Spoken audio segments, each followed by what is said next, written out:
Montenegro, small, scenic, and ambitious. With its Adriatic coastline and steady reform efforts, it's long been considered the EU's most promising candidate in the Western Balkans. But that status may now be at risk. At the center of the concern is a controversial €35 billion investment agreement with the United Arab Emirates. On June 10, 2025, the Montenegrin Parliament and Prime Minister ratified a tourism and real estate cooperation deal with the UAE for the second time. In principle, it's always good when you have an interest of a reputable investor who would like to come to Montenegro, invest money, and help our economy. What we don't like about this particular deal and what we've criticized in the parliament is the way it was carried out. So it was not transparent, it was not competitive. The move came after President Jakov Milatovic refused to sign the law, citing possible violations of national legislation. The agreement will allow the construction of a massive luxury resort along Velika Plaja, one of Europe's longest undeveloped beaches located in the coastal city of Ulcinj. The area is not only an important ecological zone, but it is also deeply tied to Ulcinj's cultural identity and community life, and many worry its future could now be at risk. If you want to invest 35 billion euro in one municipality in very short periods of time, that means it will be just a new town without our approval, and this is like a modern economical occupation, the intention of Prime Minister Ulcinj. This kind of investment, as it is in this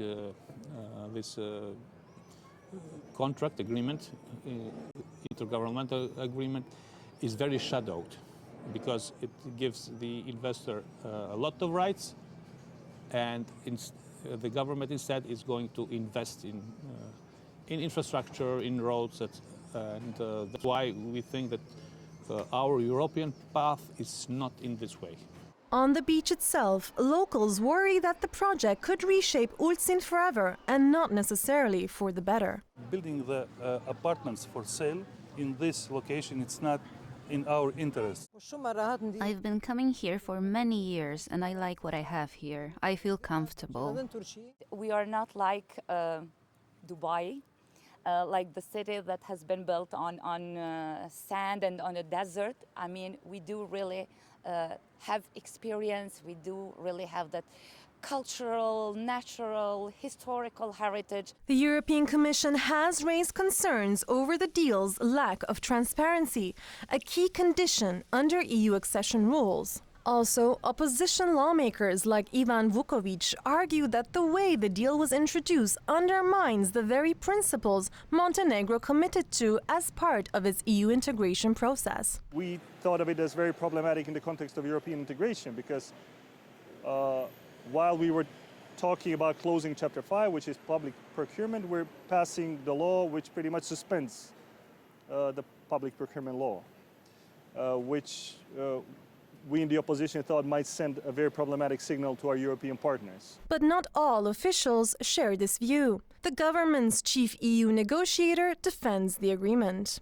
These agreements, of course, are seen by the government as the possibility of Montenegro to further strengthen its economy, to diversify its economy, to converge its economy towards the medium-level economy parameters of the European Union member states. Despite the ratification of the tourism and real estate agreement between Montenegro and the UAE, many locals continue to hope that their concerns will be taken into account and that the project will not be implemented.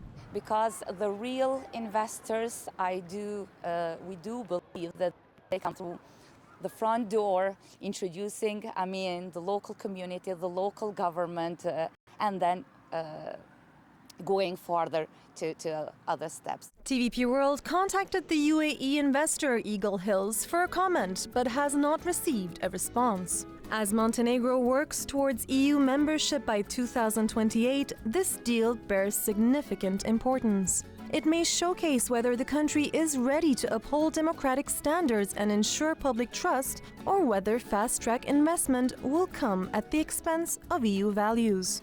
A report by Ayşe Abacı for TVP World.